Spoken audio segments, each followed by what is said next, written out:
and welcome to the Policy Times India Policy Show live show. At 1 p.m. India time, we come every day with a panel of experts to talk on different topics. Viewers, do you know 1.3 million people travel to cities every single week? That means 13 lakh people travel to cities, which is a huge in number. And what do that convey? Intensive urbanization and massive industrialization. These are two basic reasons why a lot of people move to cities. Why do they do that? Because better standard of living, higher income, improved social and cultural integration, and many other such positive things.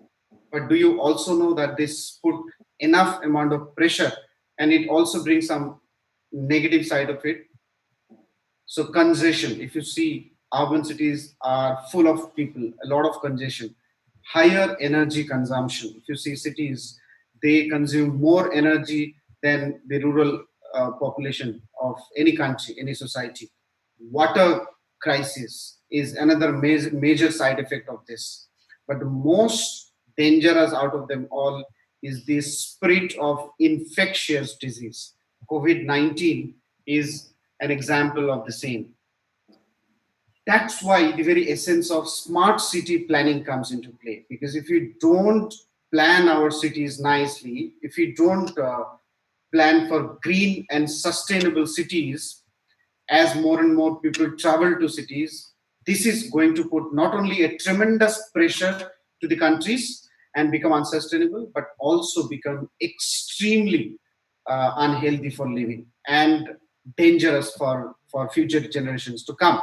So Policy Times, in partnership with UTHM, Universiti Tun Hussein on Malaysia, we come up with a series of talk show on climate change, sustainability issues and all. Today's topic is green and sustainable cities post COVID-19. I want to welcome all our experts, and especially Dr. P. Sekhar, Chairman of the Global Smart Cities Panel based in Mumbai. And I want to hand it over to Dr. Wesam, who is part of UTHM. Dr. Wesam, if you can kindly take the show forward. Okay, Mr. Akram, thank you. So, welcome today for our distinguished panelists and for the discussion on green and sustainable cities post-COVID-19. So I would like first to introduce our prominent panelists, and we have today Prof. Dato, Dr. Ahmad Farhan Muhammad Sadullah. He is a professor of transport engineering at University Science Malaysia, and he's the Deputy Vice Chancellor for Academic and International Affairs. And the second panelist, Prof. Dr. Muhammad Hamdan bin Ahmad, and he's a professor of sustainability in architecture and built environment, and he's also the Deputy Vice Chancellor for Development at Universiti Teknologi Malaysia. And we have Dr. Sekhar. He's the chairman of Global Smart Cities Panel and Microtech Global Foundation. And the fourth panelist, we have Dr. Alpano Priyandes. He's the co-founder of Ruang Urban Indonesia. So let's start with the first issue.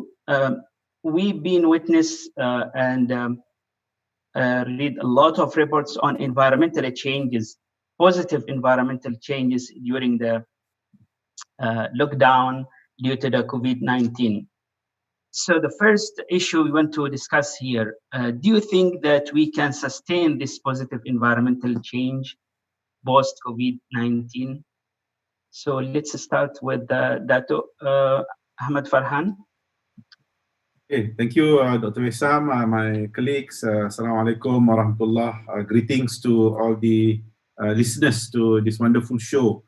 First of all, thank you for inviting me to the show. And the question is the question that a lot of people ask in many sectors, not only in our discussion today, but in any sector, education and other things that are important in our life. Can we sustain? You know, ladies and gentlemen, we are in this position. We are being forced to be in this position, and and a lot of what we did is out of fear.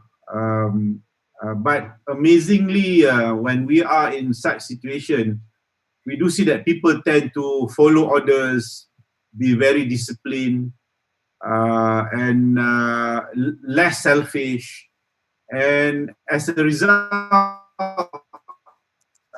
I think this is the ideal character of a human being that we want. So obviously, when this happens, a lot of things are being seen to be positive, including the effect of the environment. So I think we saw a lot of pictures showing how things are being made cleaner and so on.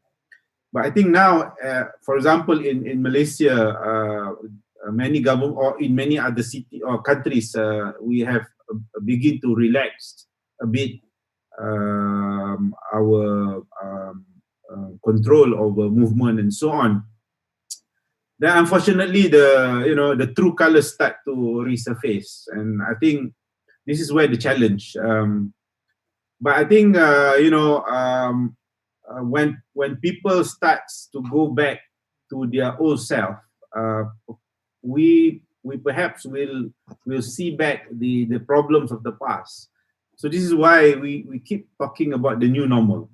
So I think even though the new normal are more from the public health perspective at the moment, but I think there are also a lot of new normal that we should have embraced and taken opportunity, learning from perhaps 3 or 4 months or even 5 months of the pandemic experience. So I think this is very key, and maybe we can talk more about this in transportation, for example, in sustainable mobility.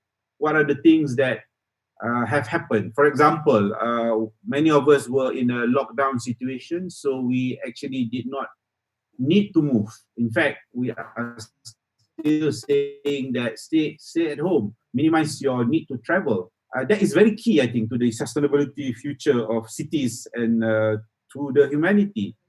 I think we have to be more selective about our travel, and this is also relook at how we can influence future travel behavior. So I think there are a lot of opportunities, and I think we can actually be more mindful and redesign for the new norm as far as sustainability is concerned. Maybe I'll stop there first as immediate reaction to the question that was asked. Thank you. Okay, can we get the view from the Prof. Hamdan? Maybe based on your views on planning and sustainability, so how we can sustain this positive change in the post-COVID-19 era. Okay, Bismillahirrahmanirrahim. Thank you for inviting me. Assalamualaikum. And I'm happy to actually meet new friends. Yeah, even though it's virtual. That's what we call the new norms. You're getting more friends over on the line, which is very interesting, because in a way it keeps you with the SOP of keeping the distance, getting connected, but it is actually still having the social distance, which is very interesting discussion. In a way, I think can we sustain? It is a big question. Yeah, we are all amazed. Within, I think, only within a month, we have seen quite a number of nice photographs about how clean the river was, for example, or is now, and how it was polluted before. Then we realized that it is all us to be blamed, probably, yeah, because when you are all locked down and stay at homes, the fauna and the flora is getting happier, they are greener, cleaner, and basically they are back to normal. Yeah, we are the one who are actually thinking that we are not normal, in a way that we cannot do our daily routines that we used to do before. But I see this as a positive thing, in a way that you are talking about behavior change. And I think behavioral change has to be done in a way that we have to start reflecting what actually we gain from being locked down. Yeah, in a way, is that we are contributing. We are in a way resting. We rest at home, and actually we help nature to gain back. Yeah, to gain back the damage that we have done to them. So I see that as a good sign in a way that as architects, as planner, how do you actually make sure that there is this resting times, yeah, resting place, resting times. We have been, I think, Asian or Malaysian considered as one of the we call it working out, the longest working hours. Yeah. Some people say we work 18 hours a day, but when we actually reflect what is happening now, we could actually work efficiently, and actually that is good for the surrounding. That's good for the environment. It's good for the nature.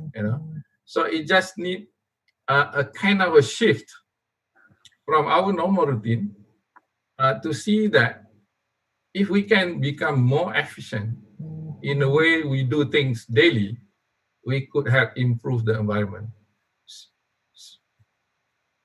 So I'll stop here. Okay, thank you, Dr. Prof. Hamdan. So maybe we can listen now from Dr. Sekhar, maybe from the perspective of smart cities that might help to sustain the positive environmental change. Yeah. Thank you, my honored panelists and future listeners. Akram is doing a very good job in bringing many important topics to the world.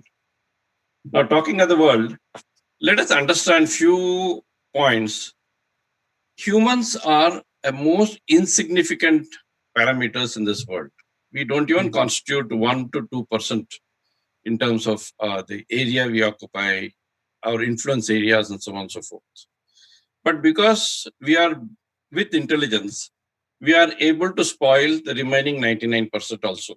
That is also a fact which is there.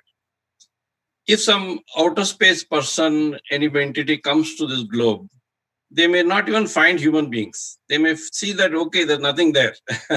Unless they somehow trap into one of the cities, they trap into one of the places where there are human beings. So we constitute very, very small portion. But we have successfully spoiled the remaining portion also. Now coming to COVID itself is something like whatever Akram was saying, that a media has over-projected it. Yes, I'm not saying there's no COVID, please note. But something which is, see, in this world, in India, every places, COVID doesn't even constitute 1% of the normal deaths, leave alone others. But this has been projected, and the whole world has come to a dead stop. So people like you and me and other intellectuals, or whatever we call ourselves intellectuals, I don't know how much intellectuals we are, we have to see that somehow this is taken up. Somehow this has to be taken to the growth of the human beings. The negative things which seems to have been done by human beings has to be corrected. At the same time, the positive thing, which is the growth, has to be taken in a proper, positive, and significant way. Now, significant way does not mean growth for the heck of growth, because we know by COVID one thing, that even by sitting at home, all of us can be really doing full work. In fact, by sitting at home for the last 1.5 months, I have been doing 10 hours of work, saving 2 hours of travel time. And I also find most of the people are doing more work. And we are also able to keep the city, at least the negative portion of the city, that non-green portion also is green because of non-polluting. And artificially polluting things which are going on has been reduced. Also, the future cities, even in my notes, I had written my first book on smart city way back in 2010-11. So that, I said, what do we mean by smart city? Is that these smart cities have to get to the people's proper working. It should not be work for the heck of working. It should not be like a child which just goes from here to there, that here, it doesn't know why it is going. Same way we intellectuals also were doing it. So, and whatever is produced should be to the level of consumption, should not be to the level of balance sheets. Okay, if X is required, you make 10 times X and force other people to buy things which are not good. And same way, conservation of water. There is enough water for next 200 years in this world, but we abuse water. We abuse, so many things which are given by nature. So nature would naturally revolt back. So for me, COVID is nature's revolt rather than anything else. Other number-wise, it doesn't tally for me. Why I'm saying for me means, say in India, per day 27,000 people die. Today, spread over last 4 months, 2,000 people have died, and then there's such a big force as if the whole world, whole India is dead. So the fear, which is more than whatever is real, is something which is something which is defining. So we should ensure, and people like us should take advantage of COVID, because anyway it has been thrust on us, and see that we keep our environment clean, our thinking clean, and our coexistence much more cleaner. Maybe as we go further, I will talk. Okay, can we now get the view from Dr. Alpano from the Indonesian perspective? Thank you. Assalamualaikum. A very good afternoon, everyone. Thanks for organizing this forum. I'm glad to be part of this panel discussion. Well, we're talking about the sustainable development post-COVID. So we know that corona pandemic is believed will change the structure of people live, including in terms of urban spatial planning. I think the city are currently being tested with the coronavirus pandemic. At the same time of health crisis, social crisis, and economic crisis, COVID-19 is lying bare how well the city are planned and managed. Its impact is showing the extent to which each city is able to function or not, especially during times of crisis. Since the COVID-19 pandemic is broke out, several countries in the world have implemented lockdown or quarantine to reduce the risk of transmission. The policy forced residents to stay at home and avoid gathering with many people. We know that school and entertainment venues were closed. Some companies implemented work from home, and public transportation was also limited in number and operational time. Many say these steps make the condition of the earth better and healthier. For instance, air pollution in China and Italy was reported to be reduced. Even according to the last report, world carbon emissions have decreased the most since World War II. So the question is, can we be calm with this result? Even though the condition of the earth is improving, but this is not the right thing in my opinion. There is something wrong with the current situation because the level of pollution and global emission are declining, not because of certain policies, but because the industry stopped operating due to the outbreak of COVID-19. Seeing the positive side of this pandemic, however, after seeing I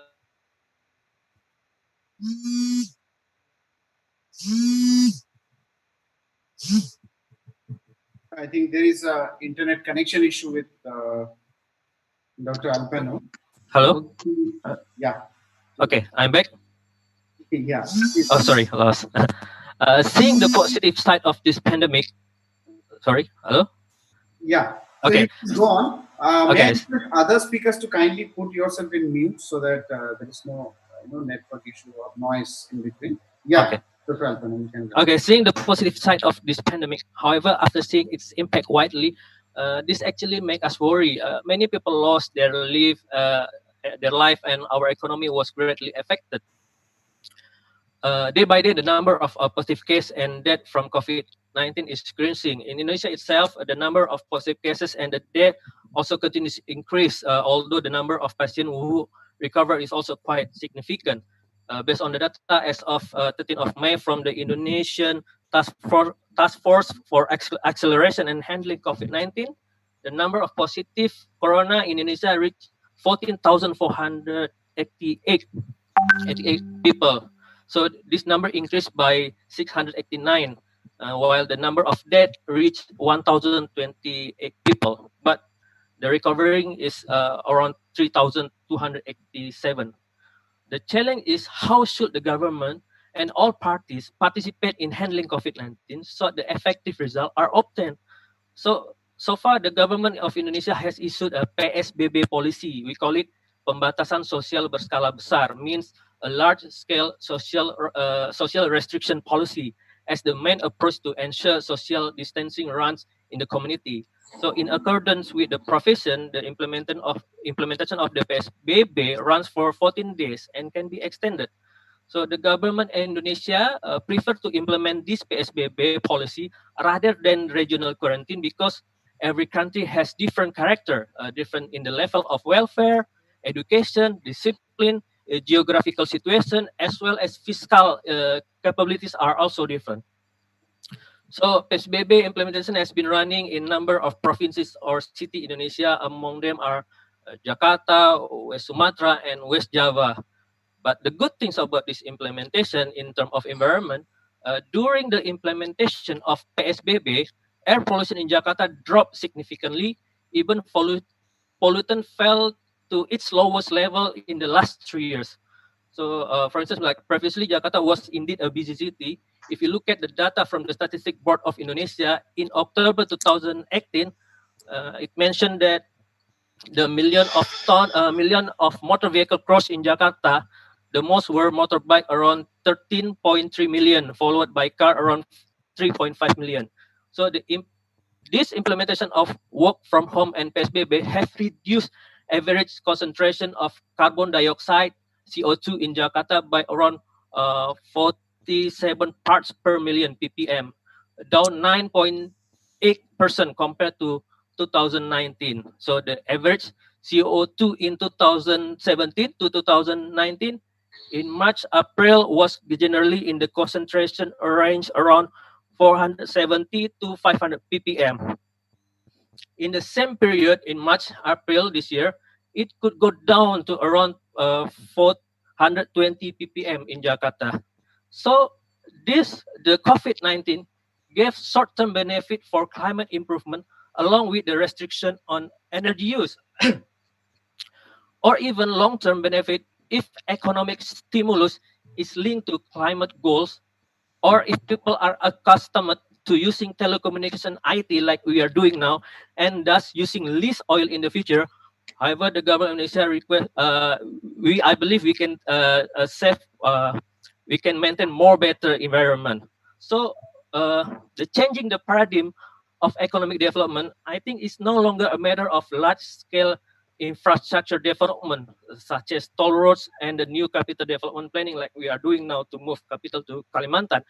But the basic infrastructure is, for instance, about the need and availability of clean water supply. So in facing of this pandemic, people are no longer confused about look for hand sanitizer because actually they only need clean water. So the current situation might be a lesson that if we are able to protect the earth and not be greedy, then nature will also give a good result, such as fresh air. The condition of the earth that is recovering itself can be a good time for us to restart the button. I think, yeah, that's all my introduction. So we can continue. Okay, thank you, Dr. Alpano. So back to Dato Farhan. How do you see the future cities will look like? What is the potential, maybe in terms of mobility and sustainable transport? What should be changed in the future? Okay. Immediately after COVID, I think, when you talk about mobility and the planning of a city, it cannot be done overnight. I think what we need to understand is what we can learn from the temporary situation that we are in, that is actually telling a lot about human beings. It's telling a lot about how we can adapt and perhaps how we can be how we can actually be influenced. In sustainability work, a lot of the aspiration is to actually influence people's behavior, and I think that is very tough when what we are trying to do are things that cannot be seen, for example, and it's about the future, where people are thinking about what they can feel, what can fit them, and what can be meeting their needs. So I think, but COVID has actually taught us a lot. The fear of the unseen is real, but there are sectors in the world, countries that are challenging it. Are saying that livelihood is better than life. So I think these are still challenges that we need to overcome. But I think there are some good points. For example, and I think the ability for us to put priorities right, and position it to the society so that they can have a more balanced, a more balanced consideration. And to me, one of the things that what we have gone through COVID for the past few months give rise to is the fact that we should think collectively. We should be more altruistic rather than being selfish. I think that is basically what lockdown is all about. We sacrifice our needs because of the importance of the many, and I think this is what we have been taught from young, to always consider others more. And if you look into sustainability, the reason why sustainability fail is because everybody is rather selfish. Right from mobility, road safety, congestion, is all about yourself. And COVID actually, or pandemic as such as COVID actually have taught us that we should consider others as well. And I think this is the principle of sustainability and all the SDGs. And I think if we can learn from that, whatever the structure of the city that we have at the moment, it is about managing the people's behavior. And I think if we were to learn from COVID, for us who are championing on sustainability, I think we need to find ways on how we can manage people's behavior so that they can balance between the self needs as well as compared to the people's need. And I think after all, that's what sustainability means, right? We should regard the need of the future better than ours. But it's easier said than done. I do feel that sustainability is about people. It's not about too much about the design and so on. I think because we can do wonders with design, but if the people do not behave and the people do not respond, as our Director General of Health will say every afternoon here in Malaysia, we have to conform to the SOPs. We have to conform to the SOPs. Otherwise, we may go back to where we were 2 or 3 months ago in terms of COVID. So that will be my take. I don't have any answer on the physical side or the design side or even in the engineering side. But as an engineer, we know that the people's consideration, or the consideration of people in our design, is very important, as they are always the demand of the supply side that we are preparing for. So that is perhaps a quick response to the question. Thank you. Thank you, Dato. So, Prof. Hamdan, what is your view on this? How the city will look like in the future? Is there anything to be changed in the city planning or urban planning?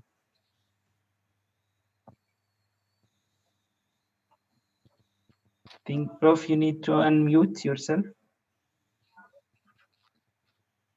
Okay, sorry. I forgot that I mute myself. I couldn't agree more with Dato Farhan. Basically, it is all about understanding what we against, or what I or we, against the rest. Yeah. So it is all about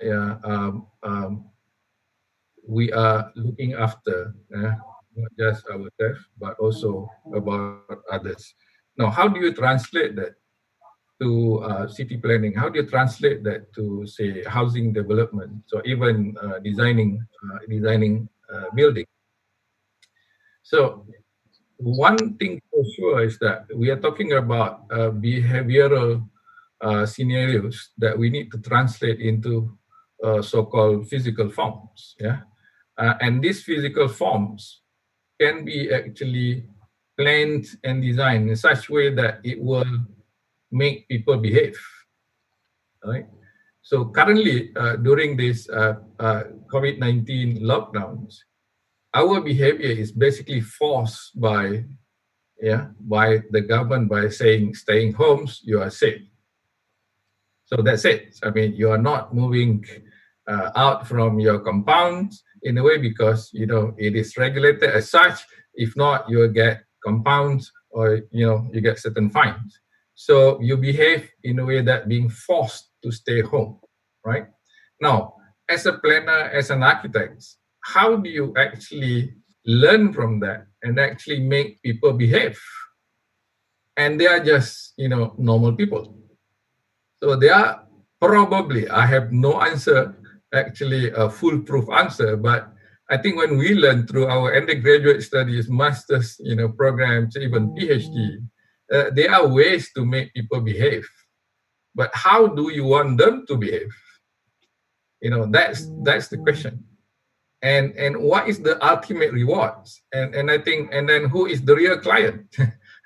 So it is no longer developers who pay you money to develop a housing estate, but the real client is, the planet is the real client. So those are so-called the vision, in a way that our ultimate design is actually to maintain, the nice, the good current condition during COVID lockdown.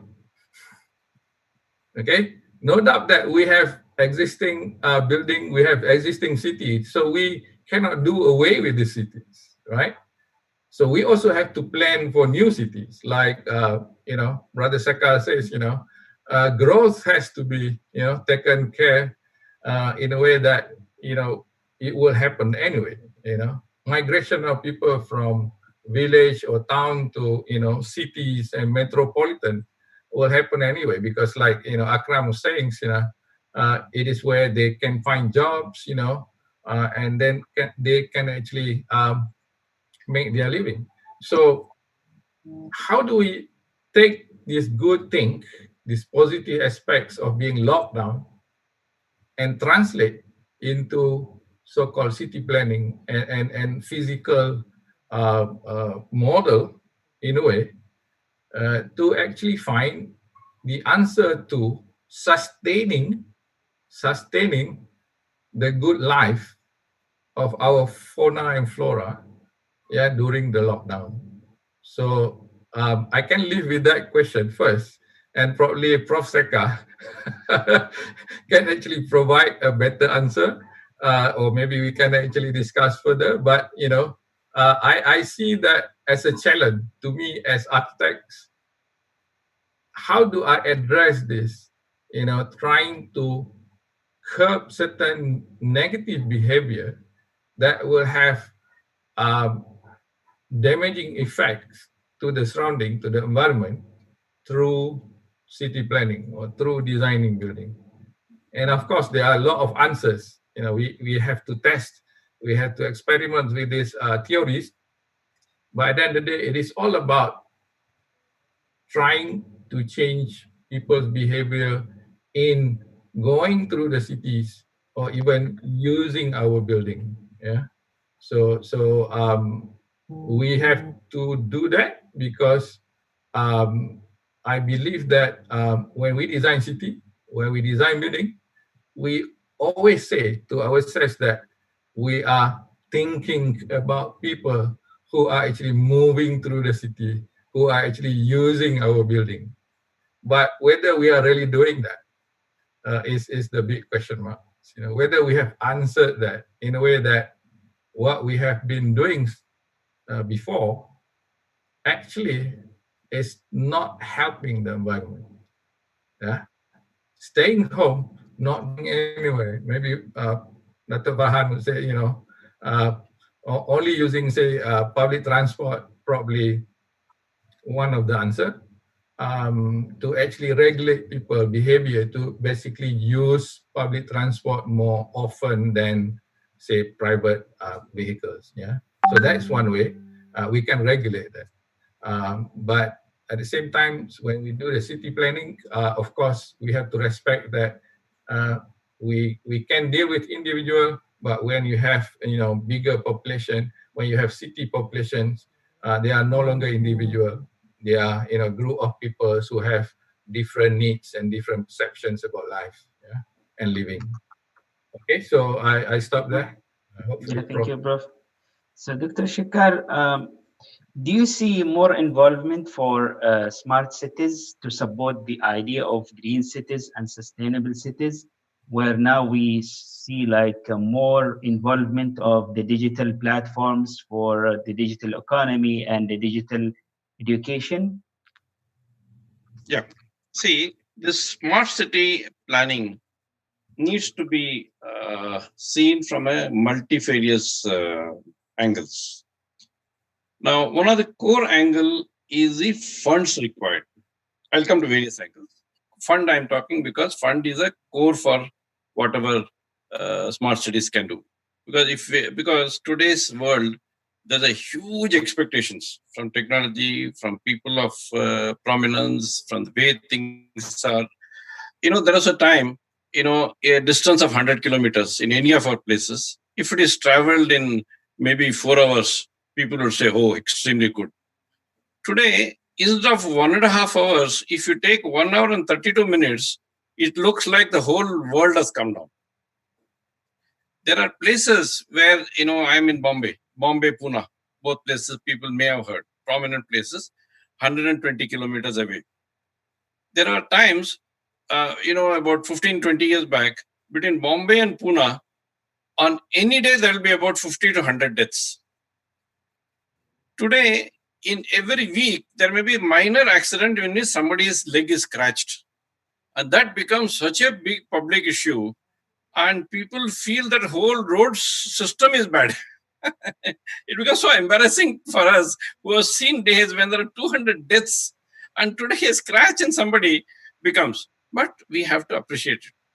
Like what Akram said, that public wants to see, media in a different way. And media is trying to do justice. Okay, when media is trying to do justice, a dog biting a man is not a news, whereas man biting a dog is a big news. So media is looking for some of those things.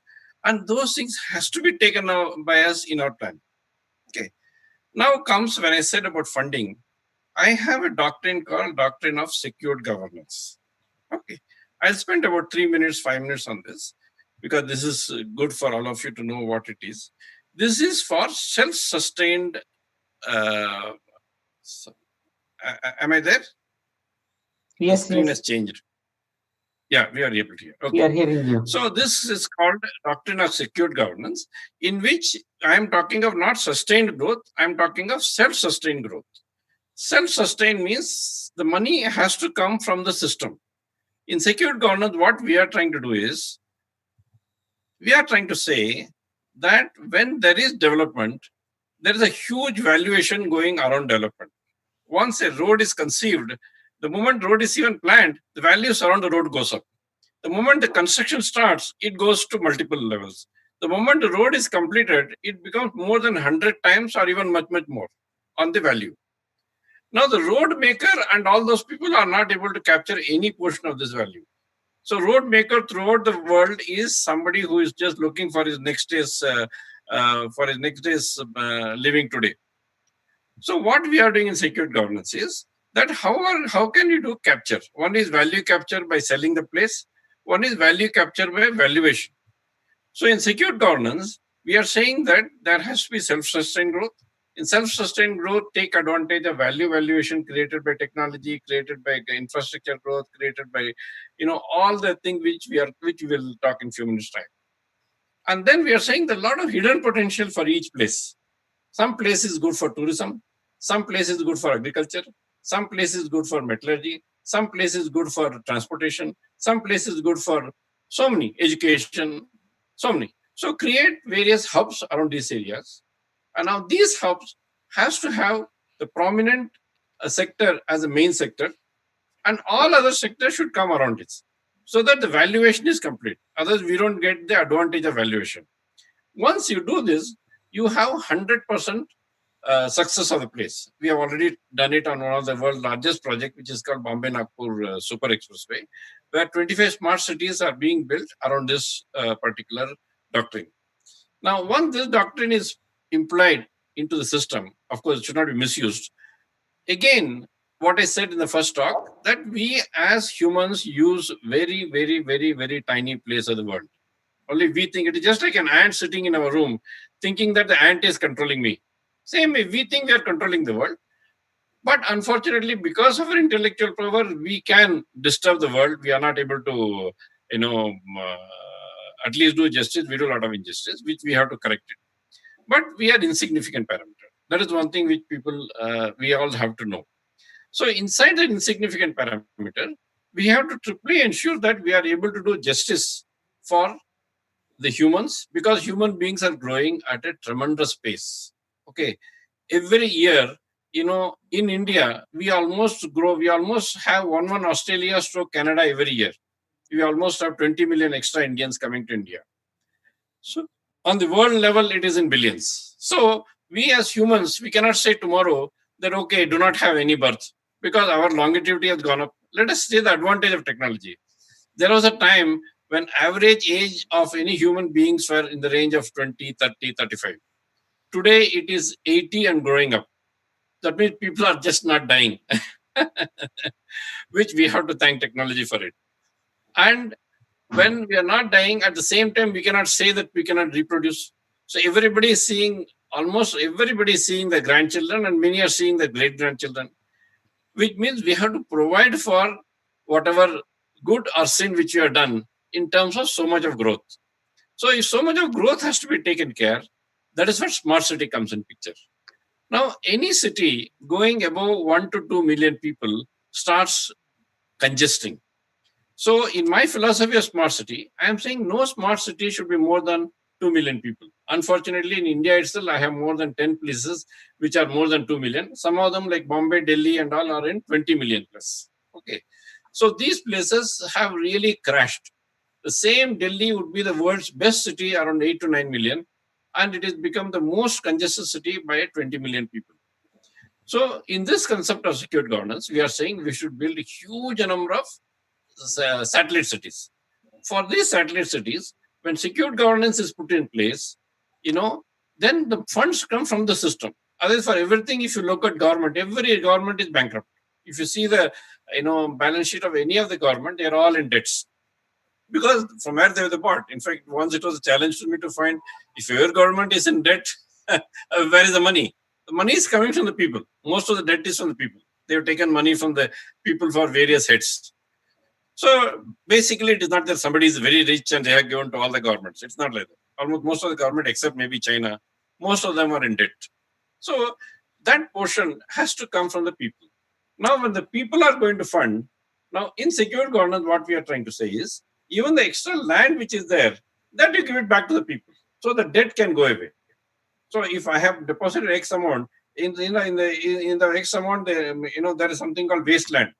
In India, we have got almost 17% of India is a wasteland. Now it almost comes to about 100 million square kilometers, quite a large area.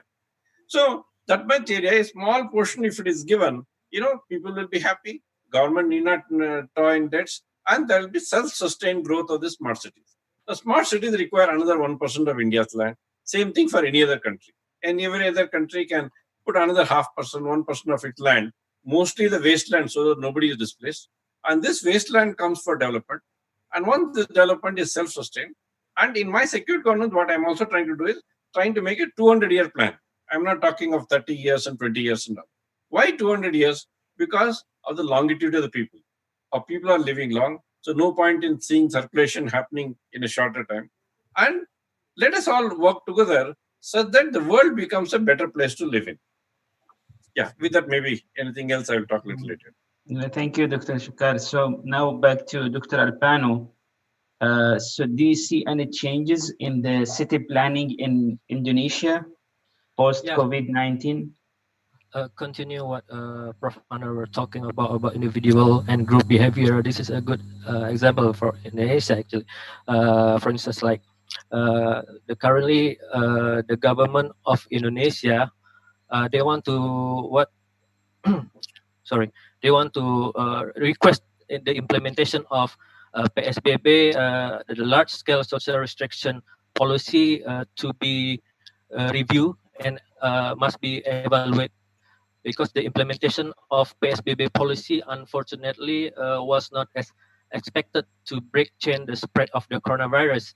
In Jakarta and surrounding cities, for instance, threatened to fail this policy because there are still many violations by people. Some business owners have not complied with this policy, as many non-essential workplaces are still ignoring the policy and requiring their workers to come in for work. So this is resulting in many people still going to work with a vehicle, despite the city imposing a restriction on the passenger capacity. Some other big city in Indonesia, such as Surabaya, reported more traffic on weekdays, and people commute to work in the morning. So the government effort to lock down the city, ban travel, and isolate people are extreme action, and that give climate activities hope actually. That the same ambitious policy might be able to tackle the global warming, but from an economic standpoint, the society cannot last too long to get out work and fulfill their life necessity. In terms of economic aspect, what we can see that currently, since the COVID-19 happening almost 3 months, number of government project, infrastructure project this year during pandemic are certain to be delayed. This happened because the government diverted non-priority project budget for handling COVID-19. So the transfer or diversion of infrastructure budget allocation for handling corona is, I think, considered quite appropriate. The government will not lose because infrastructure has the potential to be suboptimal precisely when it is accelerated in the present. In infrastructure is forced in the If infrastructure is forced in the midst of a decline in manufacturing production and public purchasing power, so the utility of infrastructure utilization will be very low. For example, the occupancy of the Jakarta airport train seats are under 30%. So, however, the diversion of infrastructure budget is certainly not without side effect. There are many workers who depends their life on ongoing project. Termination of the project means also the cessation of their source of income. The stagnation of infrastructure development has indeed disrupted the life of millions of people, not only entrepreneurs and construction workers, but also small business like food stall that reap profit near the project site.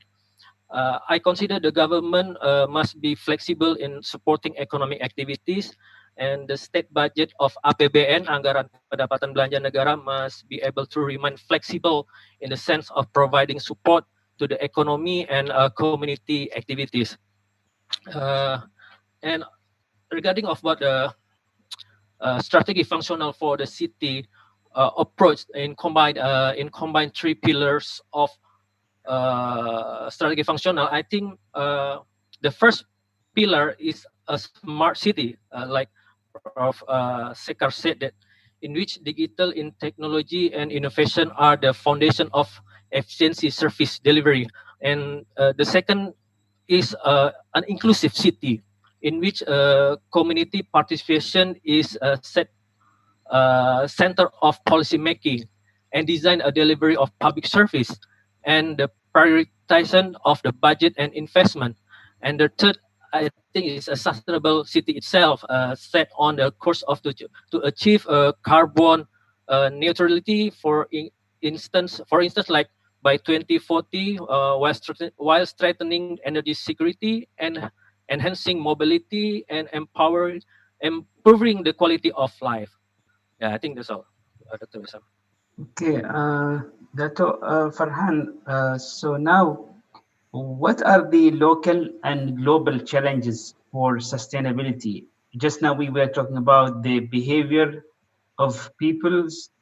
Like, do we have an issue with funding, infrastructure, lack of collaborations? So, what are the challenges for maintaining a sustainable cities? Thank you. I think every city has its own challenge. Maybe we should talk about the common a common issue, and I think to me it's about community empowerment.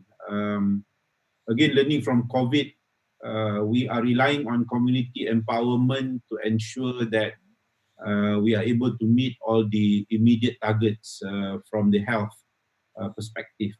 I do feel if we are able to do the same for sustainability, we are giving it back to the community to take charge. We must remember that the community requires also some form of enforcement. So it should be community empowerment with enforcement. And when I talk about enforcement, it is not necessarily through the law alone, but as designers, we can also sort of enforce by designing our facilities so that we can control behavior. That is one perspective of enforcement. But I think the society must also be enforcing others as well. So whatever resources that we have, the planning, the philosophy behind what we do, we need to accommodate this as much as possible. I think maybe we have been guilty by by doing things and thinking that the idealism of the world. Sometimes when we design, we are too idealistic, and I think both planners, engineers, architects, sometimes we live in an ideal world, but I think now, as we know, human behavior is something not easy to influence. I think it should be a very very high, very high in our prioritization in terms of the design consideration. So and we cannot generalize. There's a lot of localizing factor.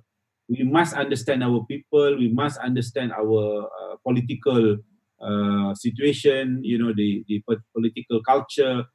How we rebound. I mean, COVID should tell us in each country how we can actually mold the society better.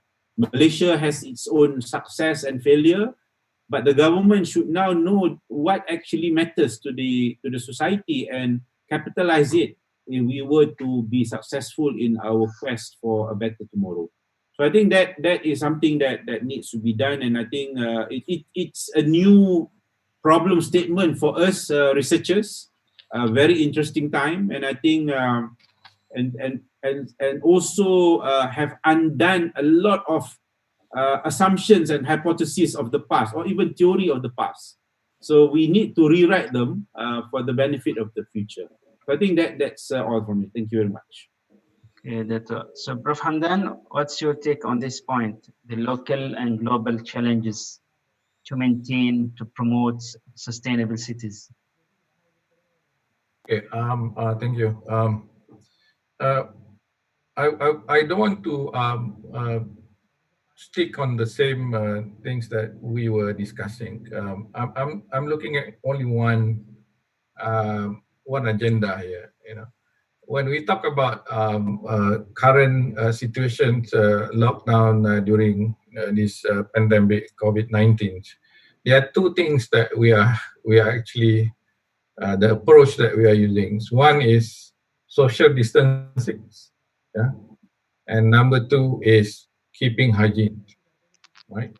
So these are so-called the two biggest SOP that everyone has to adhere to: social distancing and keeping yourself hygienic. Yeah. So you are asked to wash your hands, say, every 20 minutes. Some people even crazy as, shorter than every 5 minutes. So when they meet people, they just, go and actually wash their hands. So this is, the situation currently. So I would say, like Sekhar was saying, is that when we cannot run away from having the ideas that the future city will have to be smart city. Yeah, and of course, smart city require smart people to behave in a smart city. So of course, you need to make sure that they are educated to actually live in a smart city. Yeah, so it's a challenge to even us in the academic world, in a way that to actually make sure that the future generations are smart in a way to actually live in a smart city. Yeah, but smart city also need to include this idea of hygiene. Yeah? Right? So how do you actually put in this word hygienic into city planning?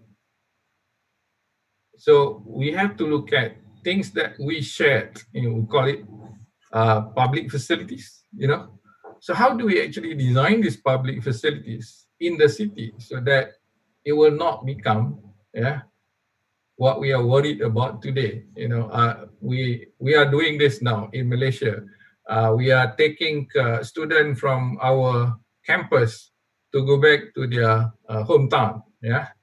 So during the highway trips, when they stop at the rest and rest area, they can only go to the toilet, right? But they are also advised to actually keep their hygiene when they actually stop along the highway. So in a way,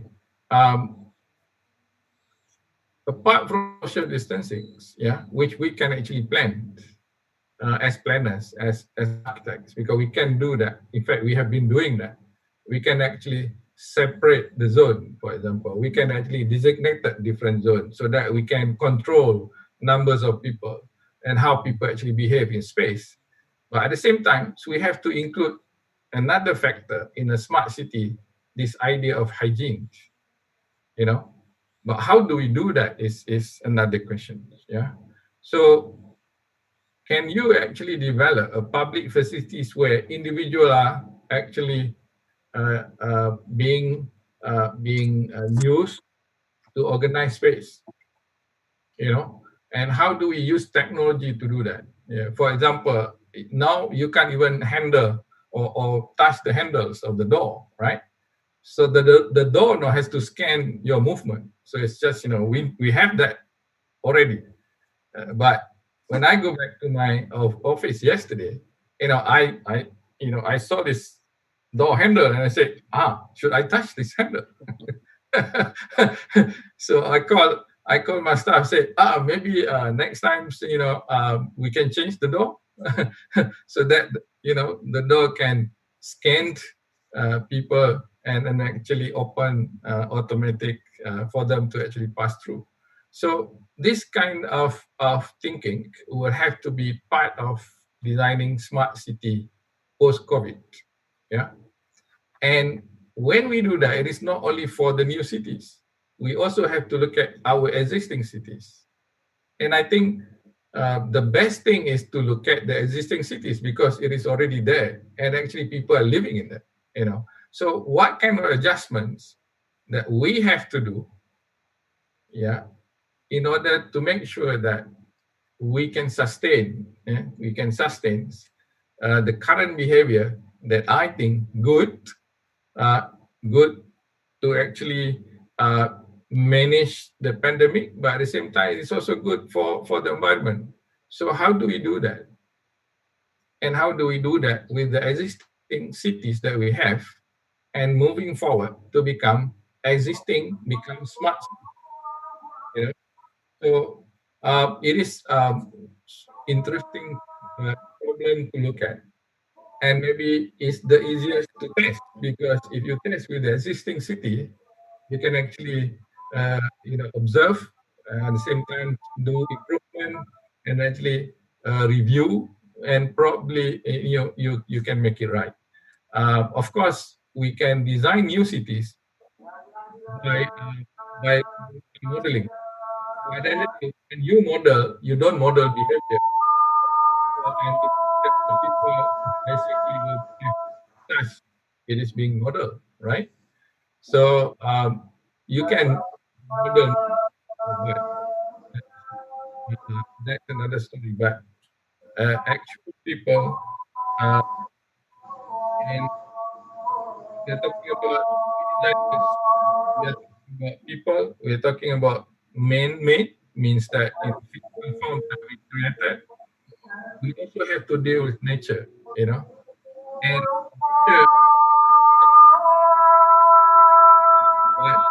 what you have to do is that you have to bring nature as part of the man-made, and how this man-made understand the behavior of the people.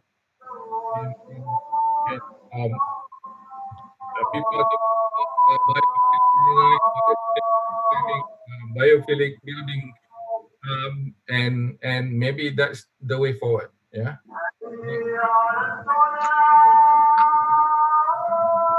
Handle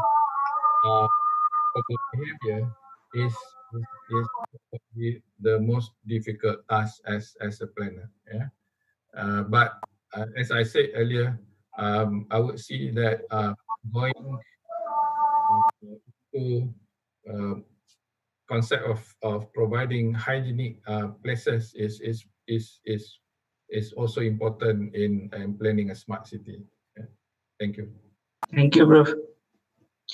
Dr. Sekhar, maybe we take your view on this. You mentioned about the challenges of funding and trying to, you talk about the secure funding for smart cities. And maybe with this, we will also conclude our discussion. Yeah. Okay. So, see, some of the challenges, I'll keep it very low time scale. Is a continuity of the rules, especially in India, and I'm sure same problems are there in other countries also, but more in India, where there's a change in government, they all are democratic governments, where there's a change in some bureaucracy, where there's a change in some actual operating manager of a project, and lot of projects have come to an end. In India, in Indian rupees, almost 9 lakh crores, which is 1 lakh crores is almost $20 billion. So much money is blocked just because some of last mile problem. Okay. Just because there is some change in somebody, there is some change in some bureaucracy, there is some change in some government, there is some change in some small environmental rules which have suddenly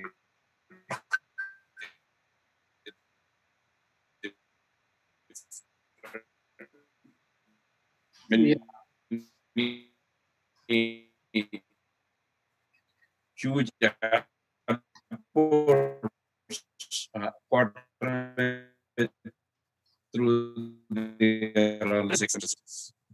Second, also the challenges which my other friend had brought about is COVID and the way the norm of life. At least in India, I do not know about other countries. We are all what our grandmothers taught us. Okay, our grandmothers always said, wash your hand, wash your leg, wash your face, wash your this thing. When I got my first child, some 30 years back, my father wouldn't allow me to touch my own child when I come back from my office, saying that, have you washed your hand? Have you washed your this thing? Have you changed your clothes? Then only I'll have to touch my own child after that. So this is true from, I'm sure it may be true in other places also. So this is something where, it is only nature is only telling us to be more clean. Others, by saying that we are, modern and we are this and that, we will touch anybody, we'll sleep with anybody, we will do anything with anybody. Those things will have to go. Okay.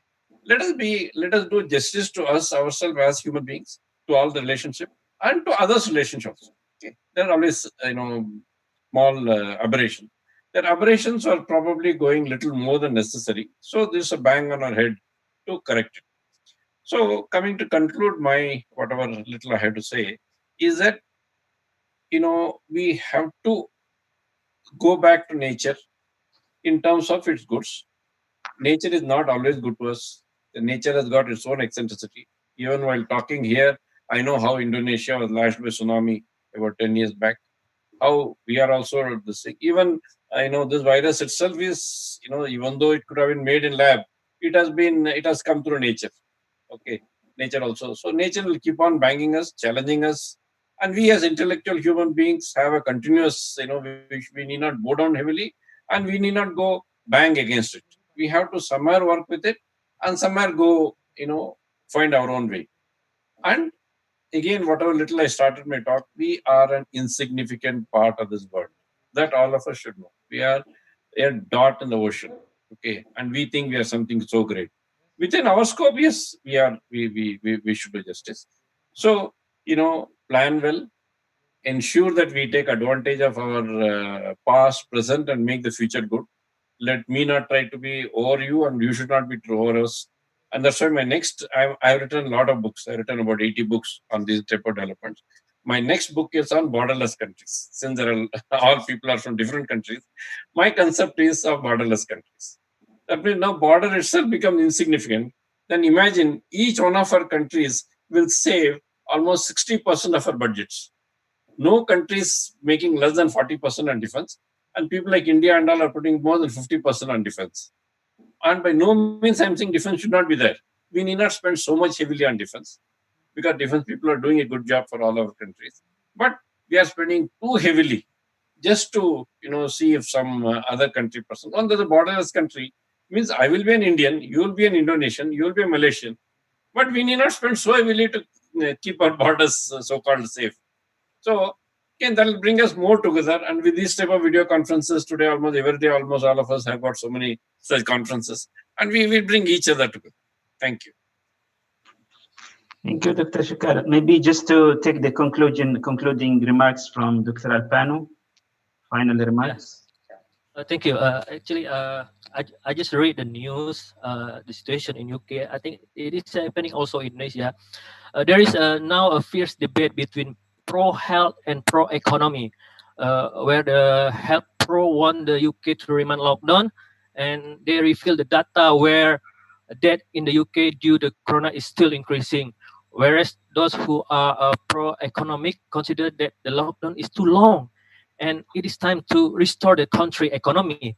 So currently the UK government is preparing a bailout program to save the finance of companies so they don't lay off their employees, and the UK has set up funds as an economic stimulus. I just read in the newspaper also Prime Minister Boris Johnson finally chose economy. He began asking his citizens to return to work while maintaining the social distancing and keep wearing the face mask. I think there is no other choice, because until now we don't know yet how long the coronavirus will end. The same situation is actually happened in Indonesia. This corona pandemic is really pressing the economy. Production stop. There are no purchases. Export are put on hold, and we must be prepared for a massive job cuts. And this will certainly increase the number of unemployed rates in Indonesia. To withstand the economic impact of COVID-19, the Minister of Finance of Indonesia, Ibu Sri Mulyani, has detailed the debt need almost 1.4 trillion rupiah to finance the handling of the coronavirus pandemic. This fund is not only for social aid of affected people, but also to help the company not to be collapsed and to lay off their workers. But this is what the government must do. We can imagine how many people victims will be laid off later. And in my view, that will be even more dangerous. This situation is similar with the UK, which make Indonesia have a conflict of interest between the Ministry of Health and the Ministry of Economic Affairs.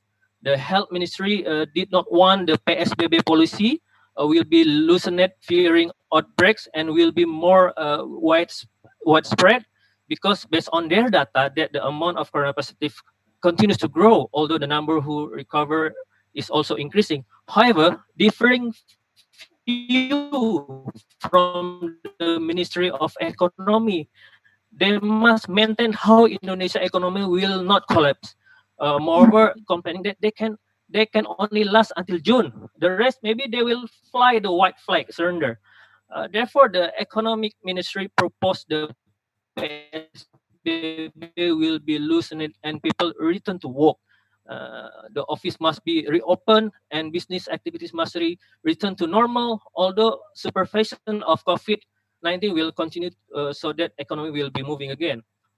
The Ministry of Transportation also has begun reopening public transportation routes such as plane, intercity, trains, and to provoke people to move again. So as far as I know, after the Eid Mubarak in June, most likely the situation in Asia will try to normalize again step by step. I think mall shopping center may operate, supervision will be tightened. I think. Okay. Yeah, thank you. Alpano, thank you. So for our esteemed panelists, Dato Farhan, Prof. Hamdan, Dr. Sekhar, and Dr. Alpano, thanks again, and I hand over the floor to Mr. Akram. Thank you so much, Dr. Wesam. Wonderful discussion. A lot of points. The points that I like the most from Dr. Hamdan is that we have to make people ready. Unless people are ready, none of this smart city or any such concepts will work. So in India, like we have, if we take the capital of Delhi, New Delhi, India's capital, some people are living with 6,000 rupees per month income. Some people are living with 60,000 rupees per month income. And in the same city, some people are residing here and surviving with 6 lakh rupees, 600,000 rupees per month income. So in such a scenario, how do we actually build cities? We have 20 million people where half of them are having income below 10,000 rupees. So this is the actually contrast, and there how the city planners manage it would be making them self-sustaining is another point that came from Dr. Sekhar, was wonderful. Dr. Alpano, inclusiveness, green, sustainable are fine, but how inclusive our cities is going to be extremely important. So, and idealistic. Most of the city plans are very much idealistic, but how are they practical to meet the challenges of each cities that they have? They have many different distinct challenges. Thank you so much, viewers. Sustainability means 30% environment, 30% economy, and 30% society. So if we misrepresent or misread all this proportion, we will mislead or misplan for the city or for our country. So we have to keep this very important, very important thing in mind. 33% weightage has to be given on environmental issues. With this, I want to end the discussion. Thank you so much for joining us for this important discussion.